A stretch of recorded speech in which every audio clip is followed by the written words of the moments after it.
बिस्मिल्लाहिर्रहमानिर्रहीम। Today our topic is endoplasmic reticulum। Last lecture में आप लोग सेल और साइटोप्लाज्म के बारे में सब पढ़ चुके हैं। आज साइटोप्लाज्म के जो ऑर्गन्स हैं उनके बारे में हम पढ़ते हैं। तो इसका पहला ऑर्गन है, it is called as endoplasmic reticulum. Endoplasmic reticulum is a network of channels or tubules in contact and extending between nuclear membrane and cell membrane of all eukaryotic cells. The component of endoplasmic reticulum are endoplasmic reticulum एक network of channels है। अगर आप अपने diagram में देखें तो diagram में आपको यहाँ पर एक नेटवर्क सा नज़र आ रहा है like this। फिर इसका यहाँ से कनेक्शन है इनके साथ and here is a nucleus. This is the nuclear envelope. Endoplasmic reticulum, ये जो आपको स्ट्रक्चर्स नज़र आ रहे हैं ये वाले, these are the network of the capillaries जो कि साइटोप्लाज्म के अंदर होते हैं।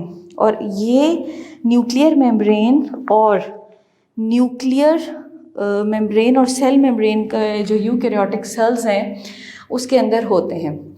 एंडोप्लाज्मिक रेटिक्यूलम को एक्सप्लेन करने के लिए हमारे पास टू टाइप्स ऑफ एंडोप्लाज्मिक रेटिक्यूलम्स होते हैं। Basically rough endoplasmic reticulum and smooth ER। Rough endoplasmic reticulum and smooth endoplasmic reticulum, ये दो हमारे पास होते हैं। इसके जो फंक्शंस हैं वो आपको बताते हैं। एंडोप्लाज्मिक रेटिक्यूलम किस चीज़ से मिलके बनता है, यानी इसके जो अपने कंपोनेंट्स होते हैं जिनसे मिलके ये बनता है वो कौन से कंपोनेंट्स होते हैं। तो एंडोप्लाज्मिक रेटिक्यूलम के 3 कंपोनेंट्स होते हैं। वन इज़ कॉल्ड एज क्रिस्टनी, the other is vesicle and the third is tubules. तो सिस्टर्नी भी आप इसको कह सकते हैं क्योंकि सी साउंड्स जो है वो स और क दोनों का साउंड देता है, तो थोड़ा सा बायोलॉजिकल प्रोनाउंसिएशन में डिफरेंस आ जाता है। They are long flattened and unbranched units arranged in stacks. ये असल में जो मैंने आपको बताए हैं इसे कहते हैं सिस्टर्नी या सिस्टर्नी, ठीक है। इनका काम क्या है कि ये वो वेसिकल्स होती हैं या वो फ्लैटेंड लॉन्ग अनब्रांच्ड कैपिलरीज की तरह होते हैं जो कि एक स्टॉक की तरह अरेंज हुए होते हैं, जैसे 1 बाय 1 इस तरह से। और इनके दरमियान में जो बाकी कंपोनेंट्स होते हैं वो रिवॉल्व या रेगुलेशंस कर रहे होते हैं। इनका ताल्लुक भी न्यूक्लियस के साथ ही होता है और सेल डिवीजन में भी इनका काम यही होता है। इसका सेकेंड पार्ट होता है, उसे हम कहते हैं vesicles. They are oval membrane bounded structures. Vesicles are oval-shaped bounded structures like this, which supports the cells in the process of transportation. Tubules, they are irregular, often branched tubules bonded by membranes. Tubules may be free or connected with cristina. Tubules जो आपकी होती हैं network, that may be attached with this cristina or it may be move freely. Endoplasmic reticulum divides the intercellular space into 2 distinct components, luminal inside and extraluminal cytoplasm. Endoplasmic reticulum divide होता है cell में intracellular spaces में, यानी कि जो cell के अंदर के स्पेसेस होते हैं जो कि कैविटीज़ बनी होती हैं उसके अंदर, और उसमें उस कंपोनेंट में आप 2 कंपोनेंट्स देख सकते हैं। एक आपके पास होगा जिसे हम कहते हैं ल्यूमिनल, जो inside of the endoplasmic reticulum होगा, and the other is the extra luminal जो कि साइटोप्लाज्म में होगा। वो आपका एग्जिस्ट करेगा इन द साइटोप्लाज्म, क्योंकि endoplasmic reticulum is still in the cell. अभी तक वो सेल में ही है क्योंकि वो उसका कंपोनेंट है, और इसके बाहर सारा साइटोप्लाज्म है, दिस वन। तो ये साइटोप्लाज्म के अंदर ही इसकी मूवमेंट हो रही है। There are 2 types of endoplasmic reticulum, rough and smooth. I told you. Modification of endoplasmic reticulum in skeleton and cardiac muscle cells, SER is known as sarcoplasmic reticulum, SR. Cardiac के जितने muscles हैं हमारे, cardiac is directly related with our heart. Cardiac के muscles and जो हमारे skeletal muscles होते हैं उसमें ये एस ई आर की शक्ल में होता है।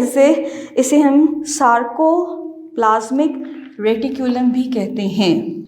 सार्कोप्लाज्मिक रेटिक्यूलम भी कहते हैं। इन many ribosomes are attached to the small pieces of RER यानी rough endoplasmic reticulum, then it is called ergostoplasm. In nerve cells the ergostoplasm is known as Nissl body.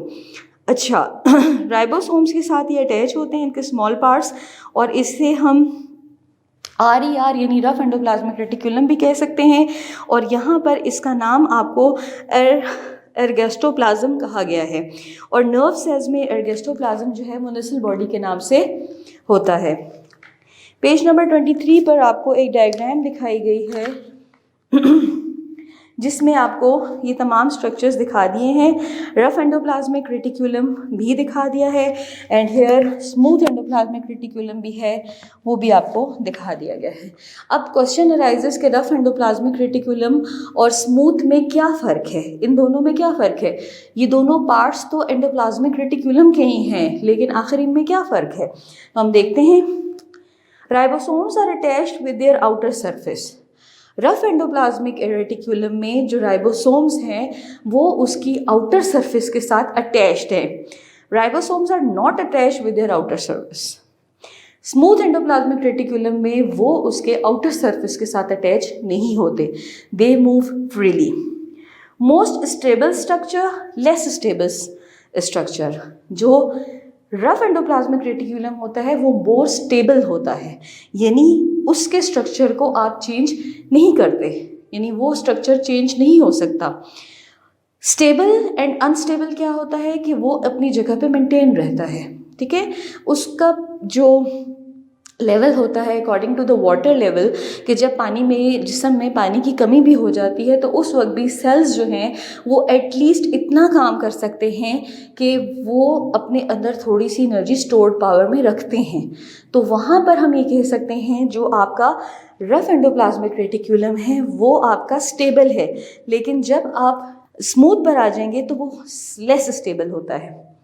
Rough endoplasmic mainly composed of क्रिस्टनी and vesicles, वो क्रिस्टनी और vesicles पे मुश्तमिल होता है, यह बना हुआ होता है। लेकिन जो दूसरा है स्मूथ एंडोप्लाज्मिक रेटिकुलम, डायग्राम में भी आपको नजर आएगा, वो बिल्कुल क्लियर है, वो मेनली कंपोज्ड ऑफ ट्यूब्यूल्स, वो टोटली ट्यूब्यूल्स से मिलके बनता है। Rough endoplasmic abundantly occur in cell which are active engaged in protein synthesis and secretions such as in liver, pancreas and goblet cells। अच्छा, रफ एंडोप्लाज्मिक रेटिकुलम जो है ये ज़्यादातर प्रोटीन्स को सिंथेसाइज करता है, प्रोटीन्स की तोड़फोड़ करता है बॉडी में। सिक्रीशंस जैसे लिवर के अंदर सिक्रीशंस होती हैं, बाइल जूस होता है, जैसे पेनक्रियाज के अंदर पेनक्रियाटिक जूस होता है, ऐसे हमारे गॉबलेट सेल्स जो होते हैं इन सबको वो क्या करता है, इन सबको वो एक्टिव रखता है रफ एंडोप्लाज्मिक रेटिकुलम। जबकि स्मूथ एंडोप्लाज्मिक क्या करता है, abundantly occur in cell concern with glycogen and lipids matter. ये जो ग्लाइकोजन और लाइपिड्स जो मैंने आपको फर्स्ट लेक्चर में भी लाइपिड बाइलेयर स्ट्रक्चर बताया था, उनका मेटाबॉलिज्म मेंटेन करता है। What is a metabolism? Metabolism is a process of complex molecules जो बॉडी के होते हैं उनको ब्रेक डाउन करता है इनटू स्मूथ पार्टिकल्स, कम्प्लेक्स को स्मूथ में लेके आता है। That process is called as metabolism. जैसे हम कहते हैं कि इसका बॉडी का मेटाबॉलिक रेट बहुत हाई है, यानी उसके अंदर जो केमिकल्स का कंजम्पशन हो रहा है वो ज़्यादा हाई है, लेकिन किसी का मेटाबॉलिक रेट इतना हाई नहीं होता, उसका इम्यून सिस्टम इतना हाई नहीं होता, तो उसमें मेटाबॉलिक एक्टिविटीज़ जो उसकी बॉडी के अंदर के केमिकल्स होते हैं वो थोड़े कम हो रहे होते हैं, such as adipose tissues, muscles, liver cell and also remove toxins. और हमारी बॉडी से जितने टॉक्सिन्स वगैरह होते हैं इनको भी रिमूव करता है। अब देखते हैं फंक्शन। आखिर इस एंडोप्लाज्मिक रेटिकुलम का, जिसके बारे में हम इतना पढ़ रहे हैं कि एंडोप्लाज्मिक रेटिकुलम जो है वो क्रिस्टेनिया, वेसिकल्स और इनसे मिलके बनता है। और इसमें फिर दो किस्म के होते हैं, rough endoplasmic, smooth endoplasmic reticulum है। इसमें मॉडिफाइड टिब्यूल सिस्टम सारा होता है। रफ में क्या फ़र्क है, वो स्टेबल होता है, जो स्मूथ है वो इतना स्टेबल नहीं होता, ठीक है। और यहाँ पर जो है ये राइबोसोम्स के आउटर सरफेस के साथ अटैच होता है, लेकिन ये राइबोसोम के आउटर सरफेस के साथ अटैच नहीं होता। ये सारा हमने एक दफ़ा देखा। अब हम देखते हैं इसका फंक्शन क्या है। Function of ER, mechanical support. It gives the mechanical support to the microfilaments and microtubules, gives mechanical support to the cell. Cell को जो मजबूती फराहम करता है वो एंडोप्लाज्मिक रेटिकुलम होता है। ये सेल को अंदर से मजबूत करता है। Intracellular exchange, intracellular connecting systems and transport materials of the cell from one part of the body to the other. एक पार्ट ऑफ द सेल से दूसरे पार्ट ऑफ द सेल में जो ट्रांसफ़र होती हैं, या जो उसमें आपकी ये कह सकते हैं आपके उसमें मटेरियल्स का जो ट्रांसफ़र होता है, वो सारा एंडोप्लाज्मिक रेटिकुलम ही करता है। इंट्रासेलुलर एक्सचेंज में, यानी कि सेल के अंदर की एक्सचेंज में, not outside the cell. Connections, the ER also helps in connecting nuclear material with plasma membrane। तो जो न्यूक्लियर मटेरियल होता है, जो हमारे नर्व सिस्टम का सारा होता है, उसे प्लाज्मा मेम्ब्रेन के साथ भी अटैच करता है। प्रोटीन सिंथेसिस करता है। It helps in the protein synthesis and ribosomes are attach with their outer for surface. पहले बता चुका है कि राइबोसोम्स जो हैं वो इसके आउटर सरफेस के साथ अटैच हुए होते हैं, तो वहाँ पर ये इनके प्रोटीन सिंथेसिस करता है। लिपिड सिंथेसिस करता है। Cholesterol and phospholipids are synthesized by smooth ER.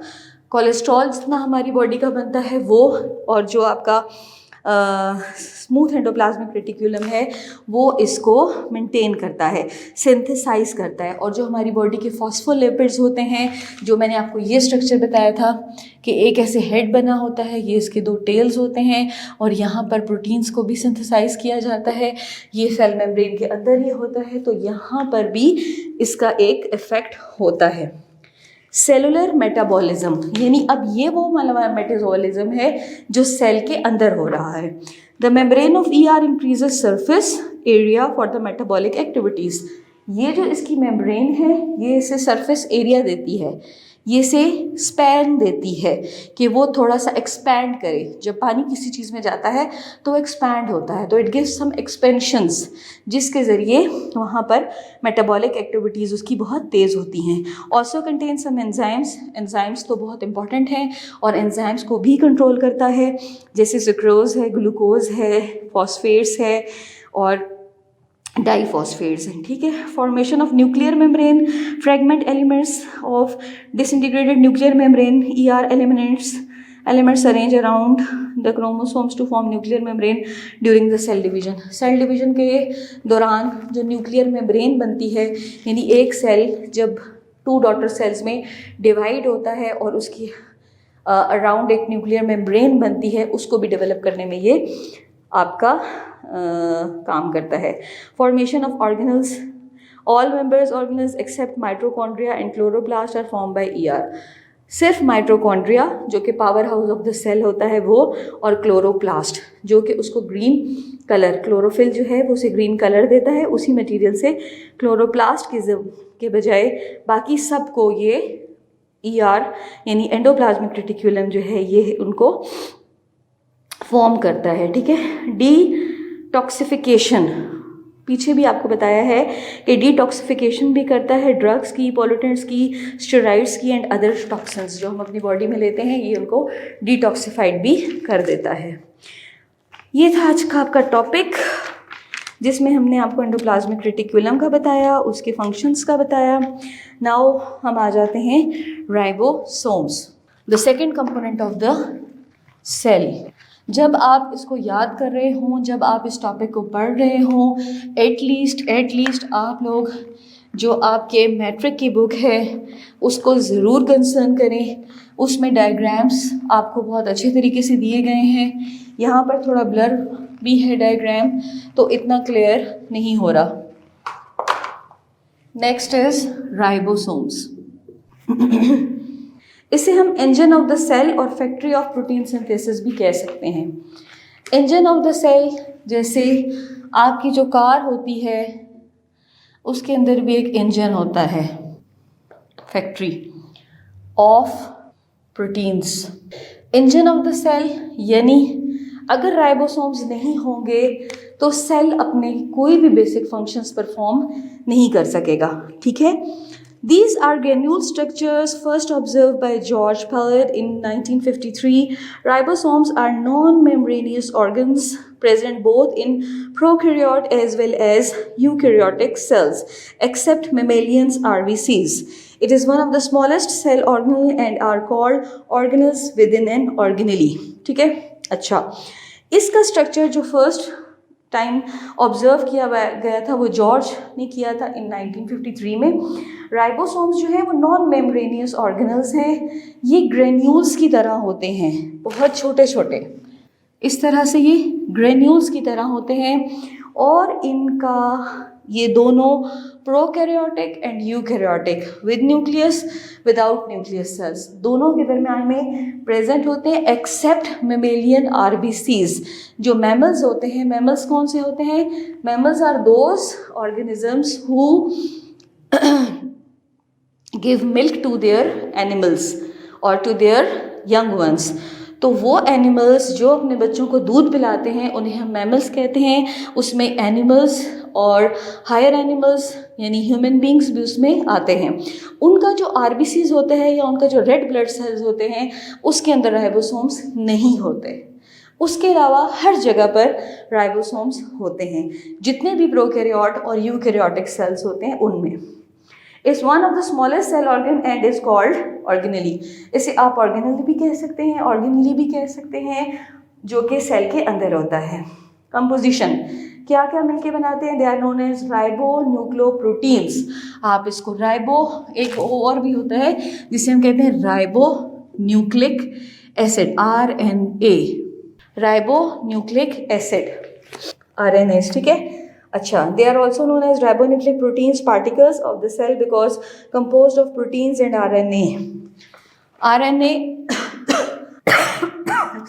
RNA stands for ribonucleic acid, जो कि हमारे ब्लड में, ब्लड का एक बहुत ही इम्पॉर्टेंट कंपोनेंट होता है, उसके वो प्रेजेंट होता है इसमें। और ये क्या करता है, ये उस एंडोप्लाज्मिक रेटिक्यूलम में जो प्रोटीन्स होती हैं जो कि आपके प्रोकैरियोट्स और यूकैरियोट्स में प्रेजेंट होते हैं उनको सिंथेसाइज करता है। In prokaryotes the amount of RNA 60%, with proteins is 40%। अगर आप प्रोकैरियोट्स की बात करेंगे, प्रोकैरियोट्स में इसकी क्वांटिटी 60% होती है, वाइल प्रोटीन्स जो होती हैं they are 40%. RNA क्या है? Ribonucleic acid, and they are present in the prokaryotic and eukaryotic cells. In prokaryotes, its percentage is 60%, and while the proteins is present in 40%. In eukaryotic cells, यहाँ पर ये exchange हो जाएगा। यहाँ पर protein की जितनी क्वांटिटी है वो यहाँ आ जाएगी, यानी यूकैरियोट्स में 40% राइबोन्यूक्लिक एसिड होगा एंड 60% प्रोटीन्स होंगी। ठीक है, आई होप आपको समझ आया होगा। थोड़ा सा मेरे गले का इशू हो रहा है।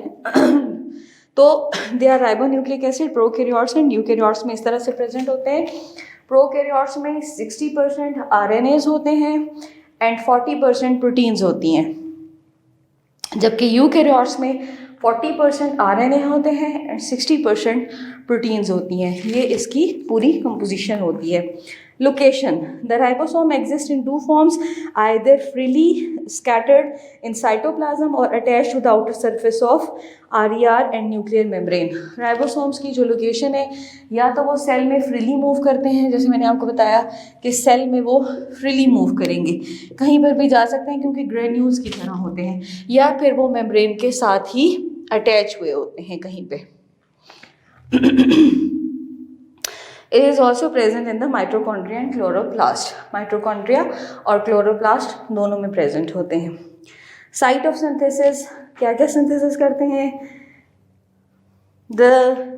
नहीं, इससे पहले है numbers. Numerous in number, about 500,000 ribosomes in a common eukaryotic cell. एक सेल में कम से कम 500,000 राइबोसोम्स प्रेजेंट होते हैं. They are present 500,000 in one cell. ठीक है, in one cell. Site, the subunits of ribosomes are synthesized in nucleolus of the nucleus, then transport to cytoplasm via nuclear pores. पहले तो ये synthesize कर रहे होते हैं न्यूक्लियस के अंदर ही.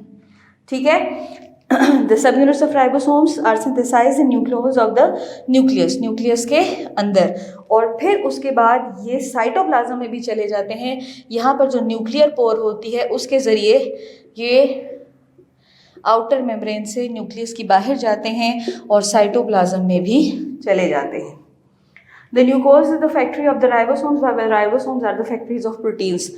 न्यूक्लियस जो है वो फैक्ट्री है राइबोसोम की. न्यूक्लियस जो है वो फैक्ट्री है राइबोसोम की, और राइबोसोम फैक्ट्री है प्रोटीन्स की. Ribosome are highly filled by proteins. ठीक है, and nucleolus is highly filled by ribosomes. Subunit of ribosomes. अब राइबोसोम्स के कुछ सब यूनिट्स हैं. A complete eukaryotic ribosome consist of 2 subunits based on their sedimentation rate. S stands for Sivberg unit, a large subunit of 60s S and small subunits of 40s. वो जैसे मैंने आपको पहले बता दिया कि 60s and 40s, इसे आप कह सकते हैं sedimentations. Both units collectively made 80% particles. दोनों मिलकर 80% particles बनाते हैं. Are attached with each other by means of magnesium ions.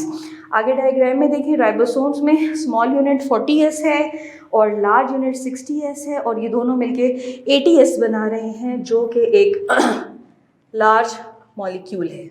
सो आपने देखा कि यहाँ पर मैंने आपको वही डायग्राम थोड़ी इन्हेंस करके बता दी है कि यहाँ पर जो राइबोसोम्स हैं उसके स्मॉल यूनिट्स यहाँ पर 40% हैं और जो लार्ज यूनिट्स हैं वो यहाँ पे 60% हैं.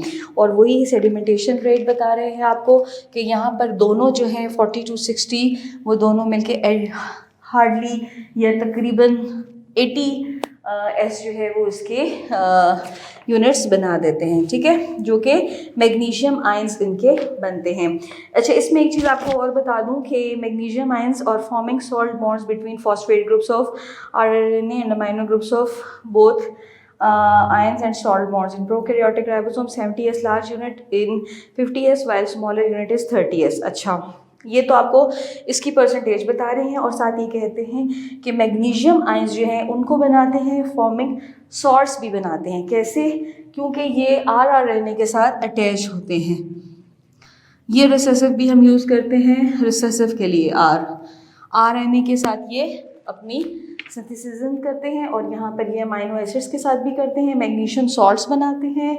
अच्छा, राइबोसोम्स में इसकी जो लार्ज क्वांटिटी है वो 70S है और स्मॉल की 50S है, जबकि ये टोटल मिलके 30S यूनिट्स कंप्लीट करते हैं.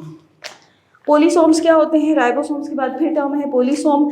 पोली मीन्स मैनी. जब बहुत सारों की बात होगी तो वो पोली राइबोसोम्स बन जाएंगे. When many ribosomes attach to one mRNA strip, it is called as polysomes या polyrib ribosomes. ठीक है, this happens during protein synthesis. क्या होता है जब प्रोटीन को सिंथेसाइज किया जाता है उस टाइम पर जो mRNA है जिसको हम मैसेंजर RNA भी कहते हैं, mRNA, वो अटैच हो जाता है when many ribosomes are attached to RNA. जब बहुत सारे राइबोसोम्स जो हैं वो आपके mRNA के साथ अटैच हो जाते हैं तो वो पोलीसोम्स बनाते हैं और इसे हम पोली राइबोसोम भी कहते हैं. और ये जो है प्रोटीन सिंथेसिस करते हैं, involve in the protein synthesis. अच्छा, इसका जो फंक्शन है वो ये है कि ये प्रोटीन्स को सिंथेसाइज करते हैं, उनकी तोड़फोड़ करते हैं, और types of RNA under the instruction of DNA, और सारा काम जो है वो डीएनए की इंस्ट्रक्शंस के अंदर ही हो रहा होता है। तो एक्चुअल चीज़ आपके पास आई है DNA, D oxy ribo nucleic acid, D oxy ribo nucleic acid. असल में ये सारा काम करवाने वाला डीएनए होता है। डीएनए आपका वो हेरिडिटी मटेरियल है जो ट्रांसफ़र होता है from parents to their offsprings, और वो सारा डिपेंड करता है अपने आरएनएस पे। ये आपका टॉपिक था राइबोसोम्स। होप कि आपको ये समझ आया होगा। नेक्स्ट फिर आएंगे नेक्स्ट लेक्चर के साथ। Thank you.